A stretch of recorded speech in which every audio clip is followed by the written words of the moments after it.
Touchdown, buzzer beater, do it all now. All now, top corner talking home run. Touchdown, buzzer beater, do it all now. All now, top corner like ooh. All right, hello everybody. It is Monday, July 21st, 2025, and this is the Monday Report. I'm your host, H. James K., and today I originally planned on just talking about the technological innovation that goes into sport in general, but I've decided that I'm going to focus that podcast a tiny bit and just focus on motorsport because there are so many obvious innovations that go into keeping sports safe, and so much of that technology comes after stories or tragic events or insane moments. So many times they're necessitated because things have to change. So we're going to talk about a whole bunch of that stuff. So to start with, I want to start with driver safety. Because originally, people would just wear whatever they wanted. Maybe they wear like an equestrian helmet. Maybe. But most often, they just wouldn't wear a helmet. They just wear plain cotton clothes to the track. And of course, that was back in the 30s, 40s, even into the 50s, but it's one of these things where as you see drivers starting to get killed in the 50s and in the 60s, you start seeing new technology come along to keep drivers safe. Like, the fireproof race suit is a product of the 1970s. It's one of these things where drivers are sitting in a car that's filled with race fuel, and if they crash, they're going to burn to death. So somewhere along the line, someone invents the Nomex race suit. And early Nomex race suits were large and hot and very uncomfortable, but they helped keep drivers alive. So the drivers adopted them no matter what, because it was just what had to happen. And the same principle goes with fireproof shoes and fireproof gloves and race helmets. Race helmet technology was basically an equestrian helmet in the 50s. And then we started seeing slightly more advanced helmets. Until today, race helmets are designed with vent technology to help keep drivers cool, and they've got little creases in the sides of the helmet that help to deflect force around the brain to keep drivers safe, and they've got hookups for the Hans restraining device. And for those who don't know, the Hans system, or head and neck system, is a system that connects.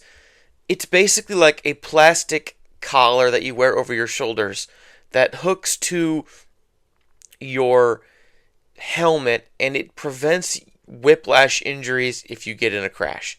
Like, if there's a sudden stop, when you inevitably lunge forward, it doesn't allow your neck to move further forward than basically straight up, so you don't get a whiplash injury. And this system was developed in the 90s, and originally it was very much optional equipment. There's a lot of drivers who didn't like it because you couldn't wear an open-faced helmet and a Hans device. So like guys like Dale Earnhardt Sr., he didn't wear one. He wore an open-faced helmet, and then in 2001 he crashed and he died because he got a whiplash injury and hit his head on the steering wheel and broke his neck and died. So after that, the Hans system becomes mandatory. And these days, everybody in motorsports wears a Hans restraining system because it saves lives. And there are so many other things like that in sports, like window netting in NASCAR. So NASCAR's don't have windows. They just don't, or at least on the driver's side. So back in the 60s and 70s, they just used regular steel fuel tanks, which, I mean, what can you expect? It's okay, it's a fuel tank. But as more and more crashes started happening and more drivers were dying in larger fires that became hard to ignore, they invented rupture-proof self-sealing rubber fuel tanks. Now, these self-sealing rubber fuel cells have their origins in aircraft in World War II. In World War II, countries were moving away from steel fuel tanks in their aircraft because when you shoot holes in them, they leak fuel everywhere. Fuel catches on fire, and the plane blows up. So the Americans and the Germans and the British and the French and the Italians started moving towards rupture-proof self-sealing fuel tanks. Fuel cells, really. Where basically if they get punctured, if they get shot, the rubber fuel cell has a means of closing itself off to prevent major fire. So while this expensive rupture-proof technology was a fixture in aircraft, it took a long time for this technology to make it to racing because it's expensive. But by the late 1960s, early 1970s, it was like, okay, we have to go do this. And so now every motorsport in the world uses a rubber, rupture-proof, self-sealing fuel cell. IndyCar, Formula One, dragsters, rally, NASCAR, endurance racing, all of them. Motorcycles, I have no idea. I don't think so, but motorsports, they now use these rubber, rupture-proof fuel cells to keep their drivers safe and the spectators safe from fuel fires. Along that same line, you have to talk about limits on fuel in general. So, in IndyCar racing,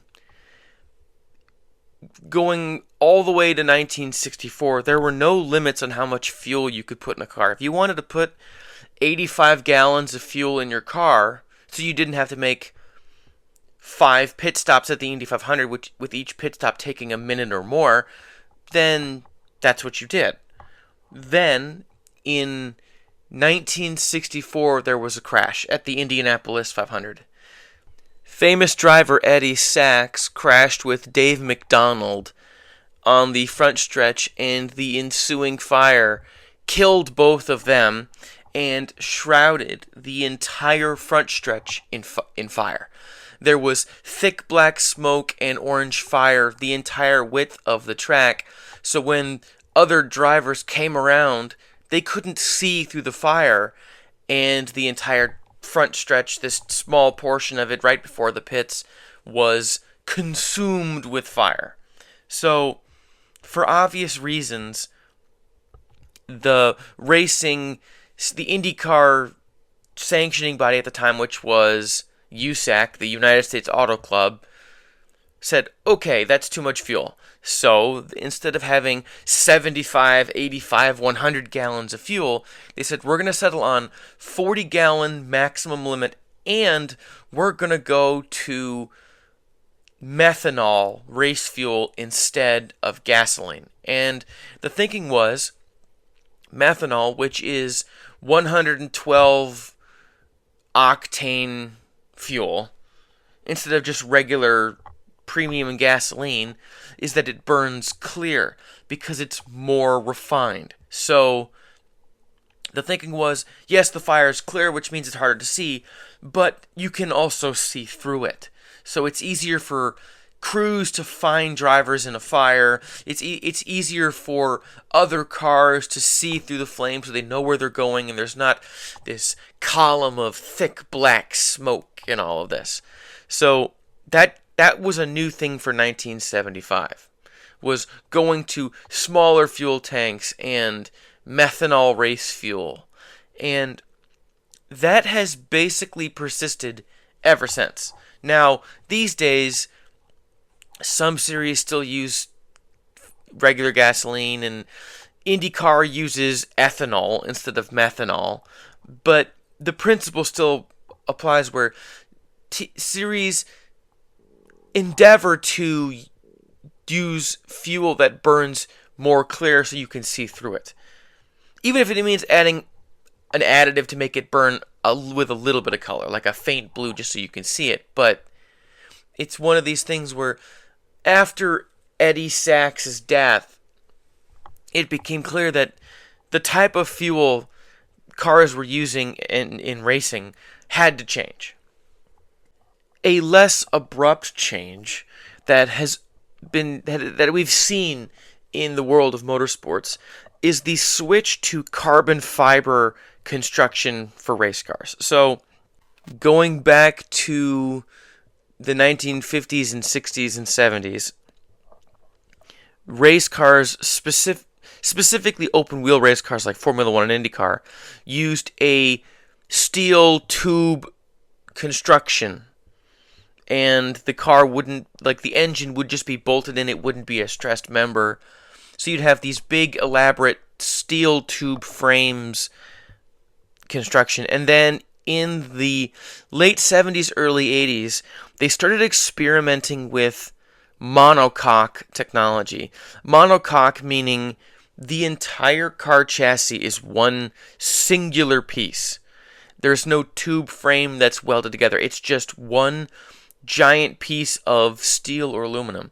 In the 80s, the monocoque was made of honeycombed aluminum material, so that the entire safety cell around the driver is one piece, one unified structure that can more adequately disperse force and keep the driver safe.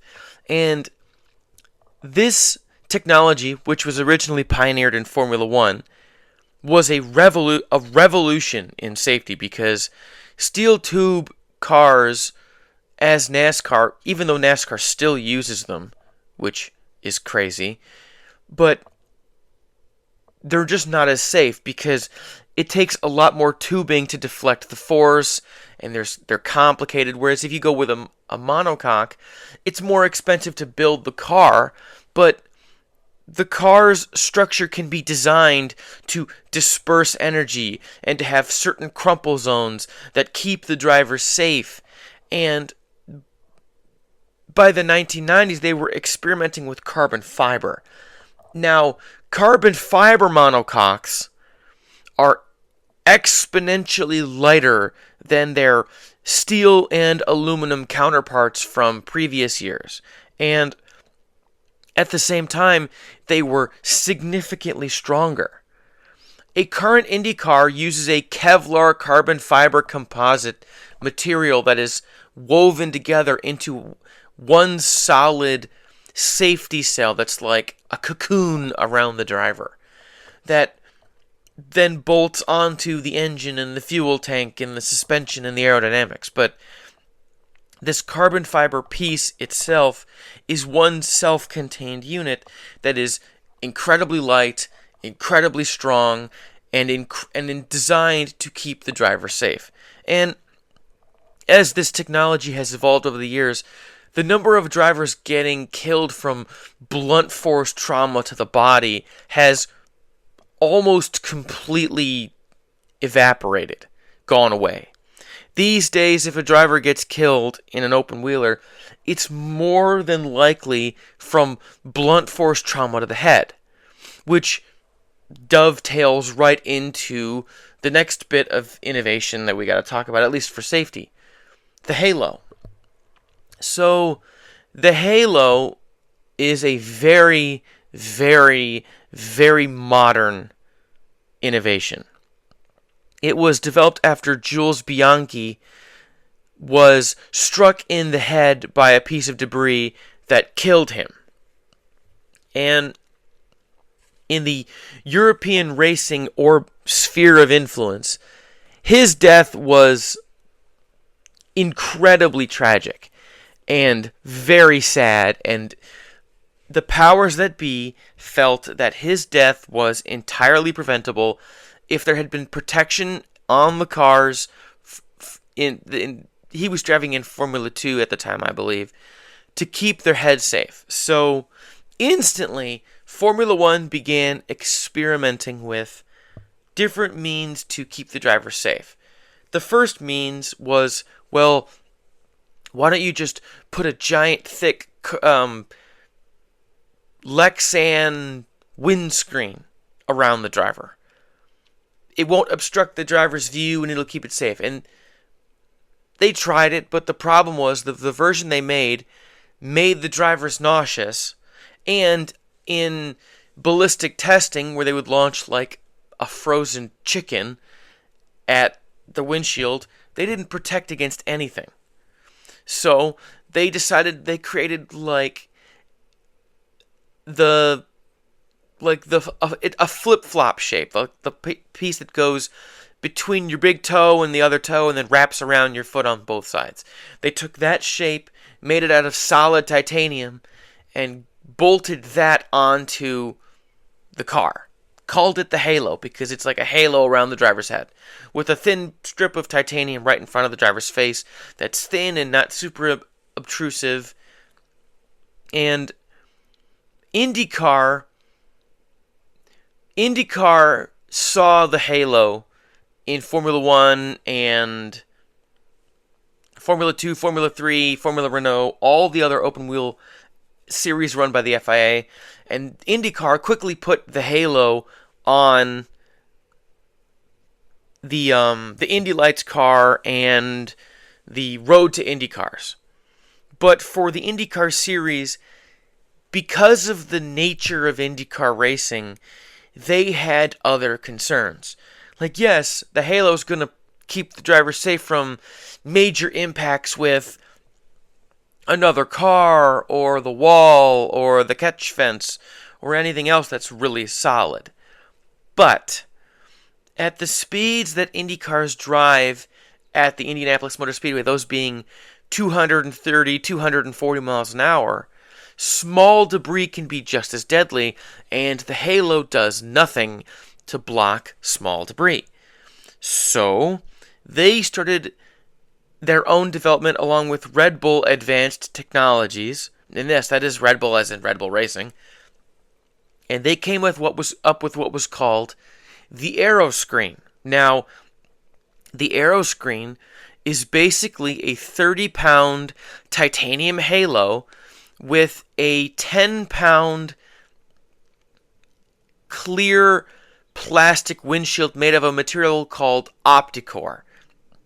Now, Opticore was 1/8 of an inch thick, and it was a very ballistically efficient material. It was very good at deflecting small debris. It won't deflect large debris like a tire or a car, at least without some deflection, but on its own it will deflect springs, bits of broken wing, rocks, that kind of thing. Things that would normally get through a halo. So by marrying a halo and the Aeroscreen together, IndyCar created arguably the safest means of protecting the driver with an open cockpit without enclosing the cars in its entirety, which for an open-wheeler creates all sorts of issues. These days, Formula 1 doesn't use the Aeroscreen because they think it's too heavy, it's ugly, it doesn't really have a place in their system, and they're okay with the halo. But IndyCar has gone to the Aeroscreen, and so far we have seen the Aeroscreen save many drivers, whether that's from a tire bouncing off the system and missing, or a car, or broken wing and end plates, because a broken wing end plate is what killed Justin Wilson back in, I think it was 2014, where the cars are at Pocono Raceway, big 2.5 mile oval. Very dangerous oval, but Sage Karam got into a crash, and the big, large end plate of his front wing flew straight up in the air, tumbling through the air, and then came down and landed on Justin Wilson and bounced off of his head. crushing his skull and killing him with blunt force trauma. So that's when the aero screen discussions started. But it wasn't until 2020, the year 2020, that the aero screen itself was implemented in IndyCar. And since then, over the last 6 seasons, we've seen it deflect tires and plates, front and rear wings, bits and pieces of entire cars. The system works. It works really, really well. Even if it is ugly as sin and creates all sorts of driver cooling issues. The positives greatly outweigh the negatives, and the new IndyCar, which is going to be coming out in 2028, they say, is going to have a much more integrated aero screen than the bolted-on Frankenstein version that they're using today. Another bit of innovation that you have to talk about when talking about innovation for safety is the safer barrier.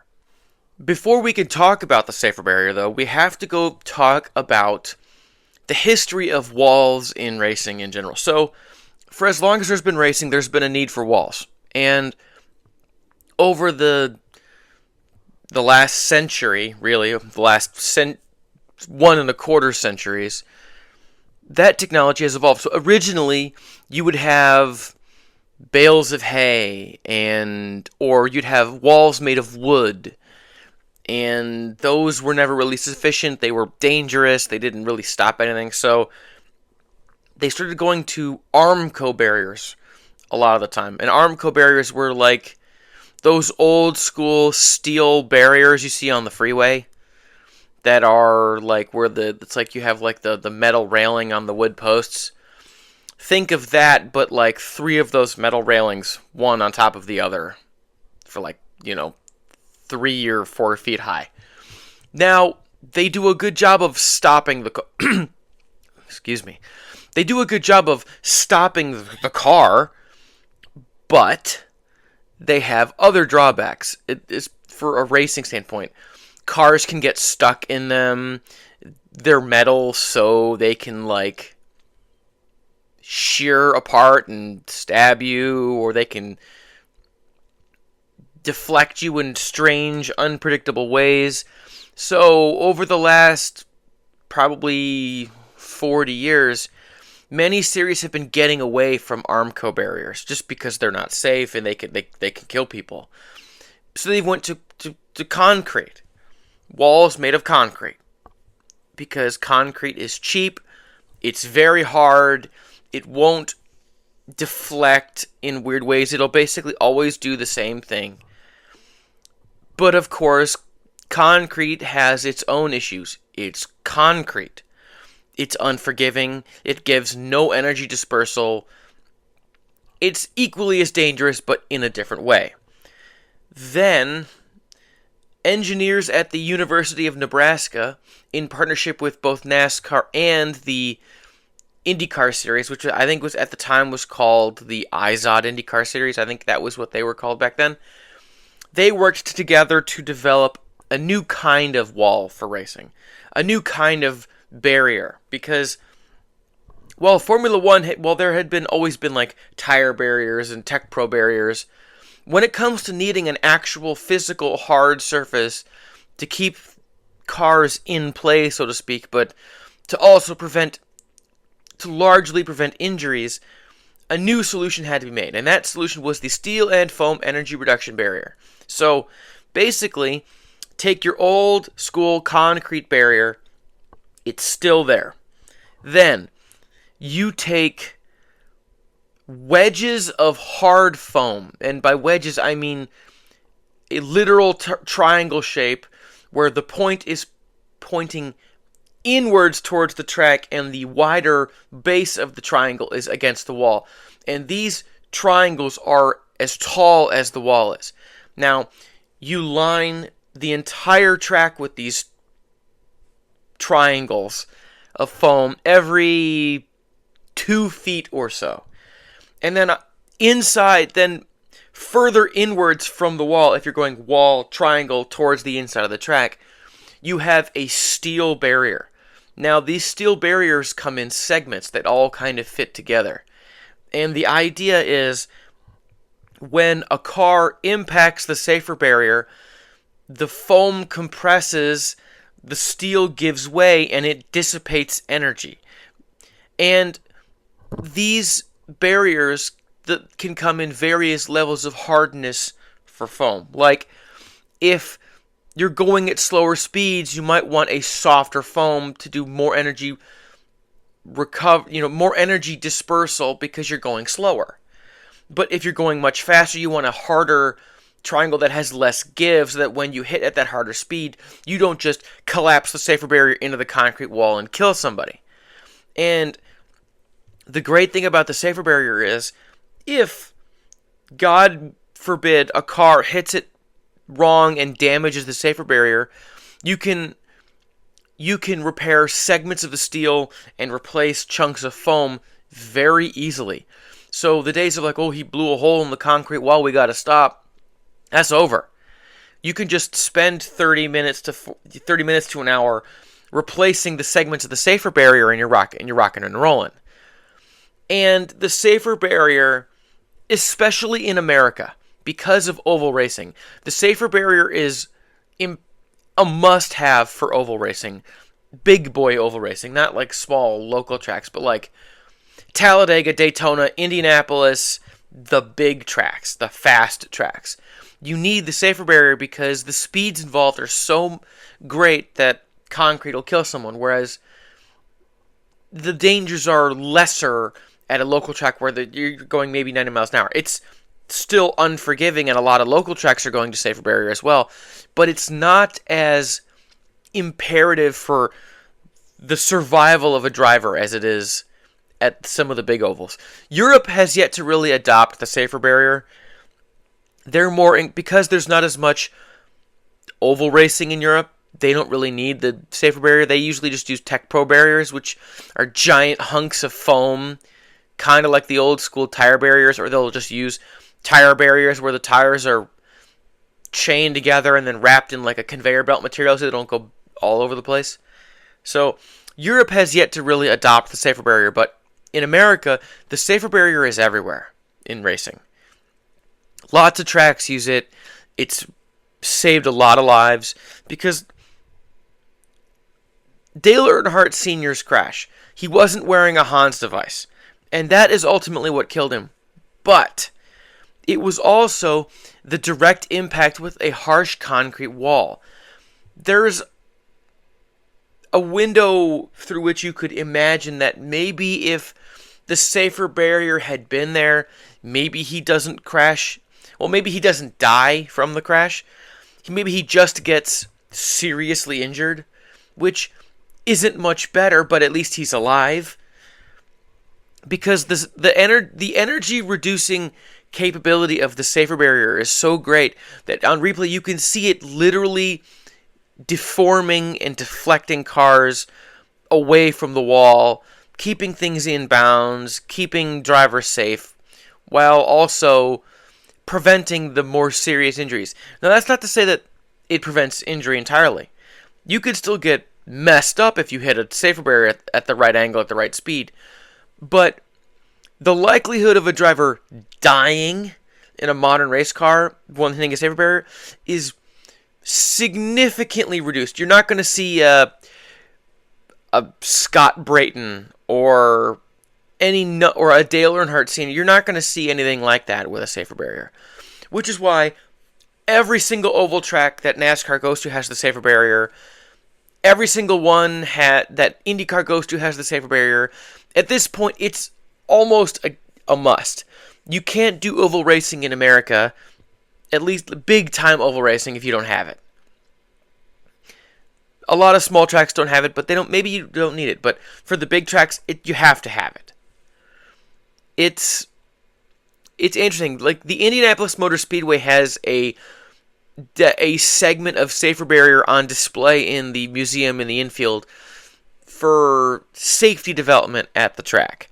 And it's interesting to look at because you wouldn't think it would be as sturdy and yet forgiving as it is, but the system works.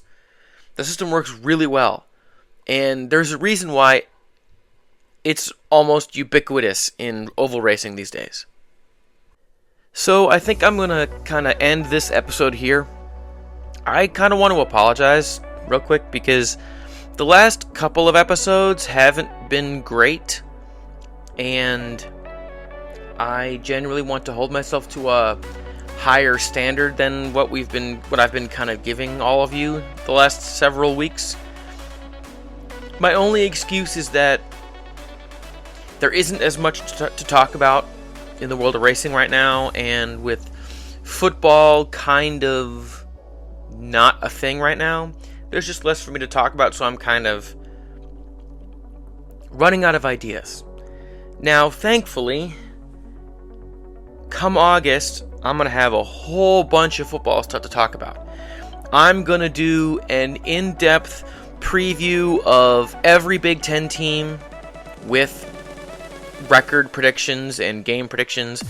I've already made the Word document predicting every game the Big Ten is going to play this year, so that's going to be probably several episodes. I'm also going to do an episode that's just previewing college football in general. I'm going to do a deep dive about my personal favorite team, the Michigan Wolverines, predictions, all of that. That's August. We just got to get through these next few episodes, and then we get to talk about all the football stuff that's going to be fun and way more interesting. So I want to thank y'all for tuning in. For those of you on Apple Podcasts and Spotify and Amazon Music and everywhere else that podcasts are available, thank you. Please leave a like, spread the word, tell your friends and family about this podcast. For those of you listening on YouTube, thank you. Like, comment, subscribe, hit the notification bell so you can be told whenever I post a new episode. Feed the algorithm, tell your friends, tell your family. Hopefully we can get to 10 subscribers before August. Come on, one of you can do it. I'd really appreciate that. I'm hoping to get 100 by the end of the year. That's a lofty goal, but you never know. So, my name is H. James K. Thank y'all for tuning in. Until next time.